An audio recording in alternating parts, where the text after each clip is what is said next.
रात की नीरव सन्नाटे के बीच एक औरत की दर्द भरी आवाज सुनकर सुधा का रोम रोम कांपने लगा था। ये किसके रोने की आवाज आ रही है? आज तो अस्पताल में कोई मरीज भी भर्ती नहीं है और वो कमरा तो वैसे भी बंद रहता है। सुधा का दिमाग कहता था कि उस कमरे में किसी के होने की कोई संभावना नहीं है, लेकिन दिल जानता था कि आखिर ये आवाज है किसकी। लड़खड़ाते हुए धीमे कदमों से सुधा कमरा नंबर 9 की तरफ बढ़ने लगती है। कमरे के बाहर पहुंचकर वो दरवाजे में लगे शीशे से अंदर झांक कर देखती है तो उसे वहां कोई नजर नहीं आता। सुधा के वहां पहुंचते ही रोने की आवाज भी बंद हो गई थी।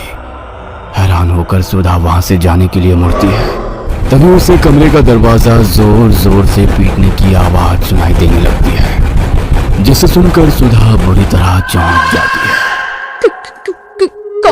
कौन है वहाँ? कौन है?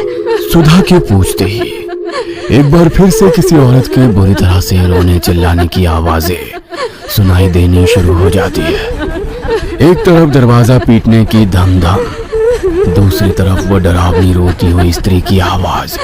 सुधा दौड़ते हुए डॉक्टर राघव के कैबिन की ओर जाने लगती है, लेकिन अचानक सुधा को महसूस होता है कि राघव के कैबिन के बाहर कोई औरत काला लबादा पहने खड़ी उसे ही घूर रही है। कौन हो तुम? क्या चाहिए तुम्हें? सुधा के पूछने पर उस औरत के सर से वो लबादा हट जाता है। सामने खड़ी हुई महिला का चेहरा इतना भयानक था कि उसे देखकर सुधा के मुंह से चीख निकल जाती है और वो हड़बड़ाकर जमीन पर गिरती है। उस औरत का चेहरा नहीं, राख की एक धुंधली आकृति थी जो सुधा के चीखते ही हवा में मिलकर वहां से गायब हो गई थी। सुधा की चीख सुनकर डॉक्टर राघव अपने कैबिन से बाहर आ जाते हैं। क्या हुआ सुधा, तुम्हें नीचे कैसे गिर पड़ी? डॉक्टर यहाँ कुछ था। अभी यहाँ कोई खड़ा हुआ था जो मेरे देखते ही देखते राख बनकर हवा में गायब हो गया। कमाल करती हो तुम। कौन होगा यहाँ? जानती हो ना, इस गांव के लोग अस्पताल में इलाज कराने नहीं आते। पिछले 10 दिनों से हम अकेले ही तो पूरी रात बिता रहे थे, फिर इतनी रात को कौन होगा यहाँ? सुधा की आंखों ने जो देखा वह चाह कर भी उसे भूल नहीं सकती थी। आप मेरी बात पर यकीन करिए डॉक्टर, यहाँ कोई था, मैंने अपनी आंखों से उसे देखा। अच्छा आप एक बात बताइए, आपने किसी औरत के रोने की आवाज नहीं सुनी? मैंने खुद अपने कानों से उसके रोने की आवाज सुनी और जब मैं कमरा नंबर 9 के पास गई तो वो आवाज अचानक से बंद हो गई।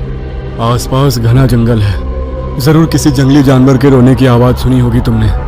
घबराओ नहीं, मुझे ऐसा लगता है तुम्हें आराम की जरूरत है। मैं ड्यूटी पर हूँ, कोई मरीज आएगा तो मैं अटेंड कर लूंगा, तुम चिंता मत करो।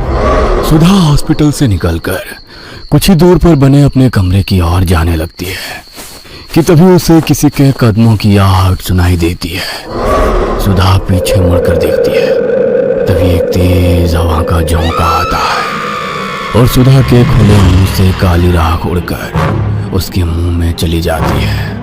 कुछ पलों के लिए सुधा की आंखों की पुतली काली पड़ जाती है और फिर अगले पल नॉर्मल रंग में आ जाती है। सुधा अपने कमरे में जाकर आराम करने लगती है। अगली सुबह नर्स सुधा और डॉक्टर सृष्टि अस्पताल पहुंच जाती हैं। आज पहली बार गांव के लोग एक 14-15 साल के लड़के को लेकर अस्पताल में आते हैं। डॉक्टर साहब देखिए ना, क्या हो गया है मेरे बच्चे को।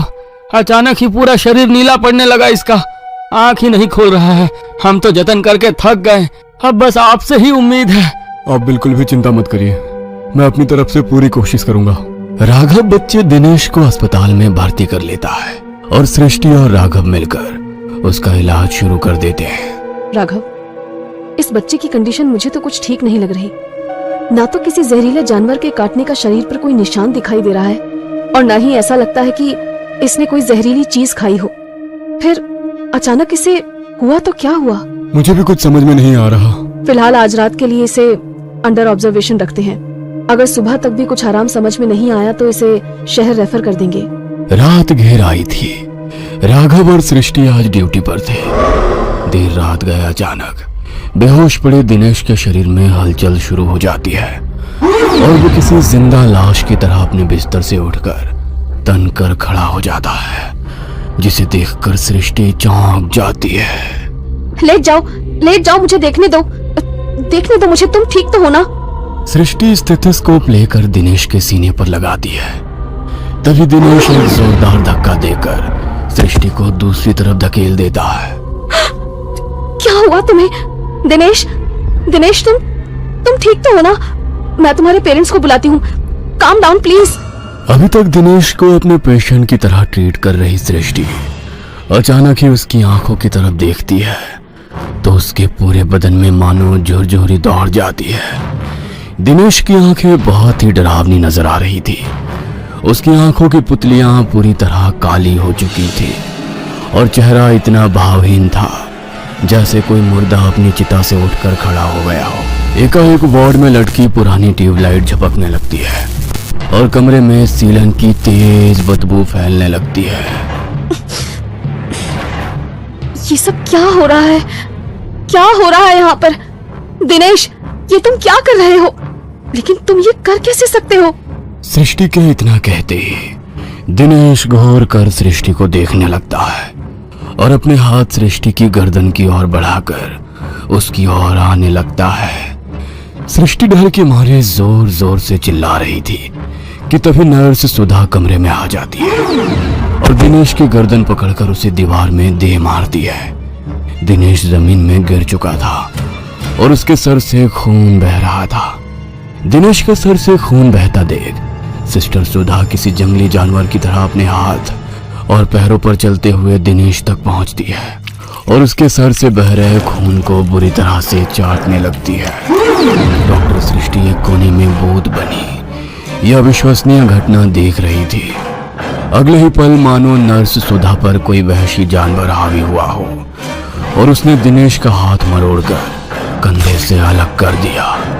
डॉक्टर होने के बाद भी यह विभत्स दृश्य देखकर सृष्टि की आंखों के आगे अंधकार छा गया और वो अपने होश खो बैठी थी।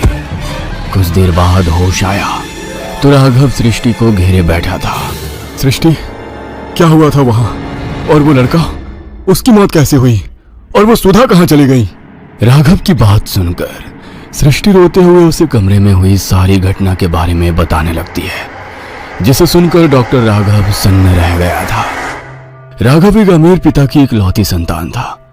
चाहता तो पिता की दौलत पर जीवन भर राज कर सकता था, लेकिन उसने पापा के बिजनेस से जुड़ने की बजाय कड़ी मेहनत करके एक डॉक्टर बनने की इच्छा जताई। नियति ने अपना खेल शुरू कर दिया था। पिता सिंघानिया बेटे राघव के लिए एक बहुत बड़ा अस्पताल बनाकर तैयार करना चाहते थे, लेकिन राघव उसने कुछ और ही सोच रखा था। Are you sure Raghav? तुम वाकई उन आदिवासियों के बीच जाकर उनका इलाज करना चाहते हो? देखो, समाज सेवा के बारे में सोचना और रियल में उसके लिए अपनी पूरी लाइफ को दांव पर लगा देना, ये दो अलग अलग बातें होती हैं। गोल्ड मेडलिस्ट हो तुम। पीजी करने के बाद अगर तुम चाहोगे तो बड़े से बड़े अस्पताल में प्रैक्टिस करके लाखों रुपए कमा सकते हो। मुझे पैसे कमाने के होते ना सृष्टि, तो मैं पापा का बिजनेस भी ज्वाइन कर सकता था। मेरी लाइफ का कुछ अलग ही पर्पस है। सिर्फ पैसे कमाने में मैं उसे बर्बाद नहीं करना चाहता। बड़ी बड़ी बातें करने वाले तो मैंने बहुत देखे हैं राघव। तुम पहले इंसान हो जो सच में इतने बड़े खानदान का बेटा होकर भी उस बीहड़ में अपनी जिंदगी कुर्बान करने जा रहे हो। इतना कहकर सृष्टि कुछ पलों के लिए शांत हो गई थी। Don't be sad Srishti, I understand. तुम्हारी फीलिंग्स की रिस्पेक्ट करता हूँ, लेकिन मैं यही चाहता हूँ कि तुम अपनी जिंदगी में आगे बढ़ो। मेरा इंतजार मत करना, मैं लौट कर नहीं आऊंगा। और मेरा यकीन करो, मैंने ऐसा एक पल के लिए भी नहीं सोचा कि तुम अपनी पूरी जिंदगी दांव पर लगाकर मेरे साथ आओगी। सृष्टि और राघव ने 2 साल पहले मेडिकल में अपना पीजी कंप्लीट किया था। दोनों ही काबिल डॉक्टर बन गए थे। पिछले 8 सालों से पढ़ाई के दौरान दोनों साथ में थे, लेकिन पढ़ाई पूरी करने के बाद राघव ने कहा कि वो अपनी सारी जिंदगी उन लोगों के लिए डिवोट करना चाहता है जिनके पास आज भी मेडिकल फैसिलिटीज के नाम पर कुछ भी नहीं है। तुम किसी भी गांव में जाकर सोशल सर्विस कर सकते हो। ये आदिवासी गांव ही क्यों? मैंने सुना है ये आदिवासी लोग बड़े खतरनाक होते हैं। इनकी अपनी कुछ प्रैक्टिस होती है और ये उसी पर भरोसा करते हैं। मैंने तो यहाँ तक सुना है कि ये लोग दवाइयाँ, हॉस्पिटल, इन सब चीजों में विश्वास ही नहीं करते। आज भी अपने पारंपरिक तरीकों से ही बीमार लोगों का इलाज करते हैं। मुझे तुम्हारी बहुत चिंता हो रही है राघव। पता नहीं वो लोग तुम्हें एक्सेप्ट कर भी पाएंगे या नहीं। तुम बिना बात की फिक्र कर रही हो। अरे ऐसा कुछ भी नहीं है, वहाँ पहले से ही एक हॉस्पिटल है, बस थोड़ा मेंटेन करवाना पड़ेगा, सब हो जाएगा, डोंट वरी। राघव सृष्टि से प्यार तो बहुत करता था, लेकिन वह जानता था उसे अगर अपने मकसद तक पहुंचना है तो इस इमोशनल कनेक्शन को यहीं तोड़ना होगा। सब कुछ छोड़ छाड़ कर राघव झारखंड की पहाड़ियों के बीच बने उस आदिवासी गांव में पहुंच गया था। कच्चे मकानों वाली ये छोटा सा गांव बड़े शहर से आए राघव को काफी अजीब नजर आ रहा था। कुछ देर तक गांव में घूमने के बाद उसे एक बूढ़े काका नजर आते हैं। अरे काका, मुझे राजकीय अस्पताल जाना है, जरा मदद कर देंगे क्या? राघव की बात सुनकर बूढ़ा आदमी राघव को ऊपर से नीचे तक घूर कर देखने लगता है। क्यों जा रहे हो वहाँ? अस्पताल नहीं, मुर्दा घर है वो। जो वहाँ जाता है मुर्दे से भी बुरी हालत हो जाती है उसकी। लौट जाओ, कभी मुड़कर भी उसकी तरफ मत देखना। बड़े अजीब लोग रहते हैं यहाँ। मैंने बस अस्पताल का पता पूछा और ये ऐसे आपे से बाहर हो गए। ठीक है, अस्पताल का पता नहीं बताना मत बताओ, लेकिन ऐसे चीखने चिल्लाने का मतलब क्या है? सृष्टि ठीक कह रही थी, आदिवासी जगह है, यहाँ के लोगों को समझने में मुझे अभी काफी समय लगेगा। अस्पताल को मुर्दा घर कौन कहता है? हाँ? उस बुजुर्ग से मिलने के बाद राघव के मन में एक अजीब सी उथल पुथल मच गई थी। छोटा सा गांव था जो बिल्कुल वीरान और सुनसान दिखाई दे रहा था। कुछ देर बाद राघव एक पुरानी सी खंडहर नुमा बिल्डिंग के सामने खड़ा था, जहां टूटे फूटे बोर्ड पर राजकीय अस्पताल लिखा हुआ था। ओह थैंक गॉड, यही है अस्पताल। लेकिन इसकी हालत देखकर तो लगता है यहाँ कोई चिड़िया भी पिछले 10-20 साल से नहीं आई है। राघव ने देखा अस्पताल की दूसरी ओर एक सरकारी आवास भी बना हुआ है। राघव ने सरकारी मकान में जाकर अपना सामान रखा और थोड़ी साफ सफाई के बाद उसे रहने लायक बना लिया।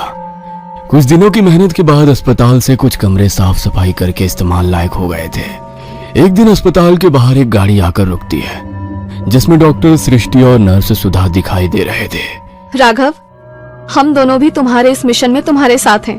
अस्पताल हम मिलकर चलाएंगे, लेकिन अभी भी मेरे मन में बार बार यही सवाल आता है कि आखिर इतनी दूर ये गांव में आकर ही क्यों तुमने अस्पताल बनाया?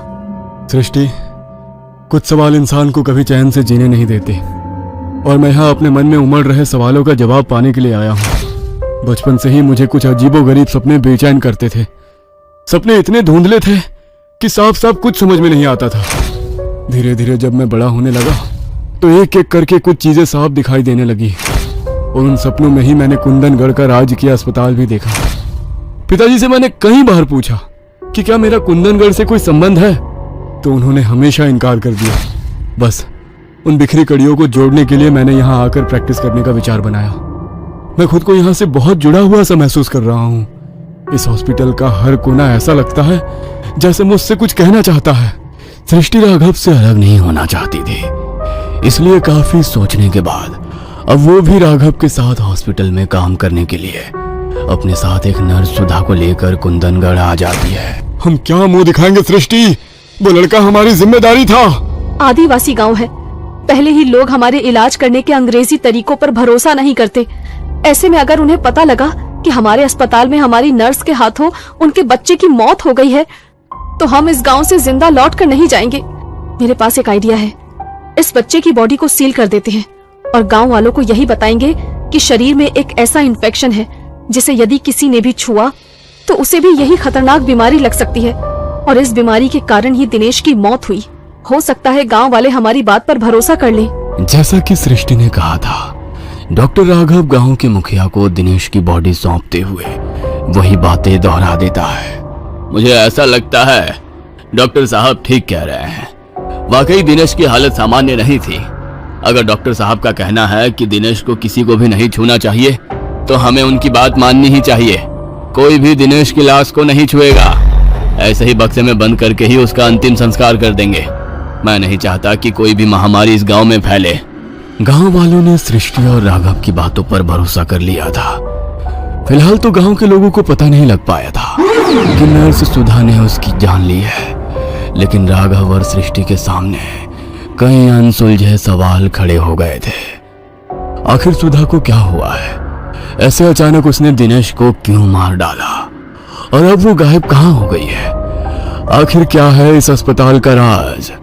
क्या नर्स सुधा पर कोई शैतानी ताकत सवार हो गई है?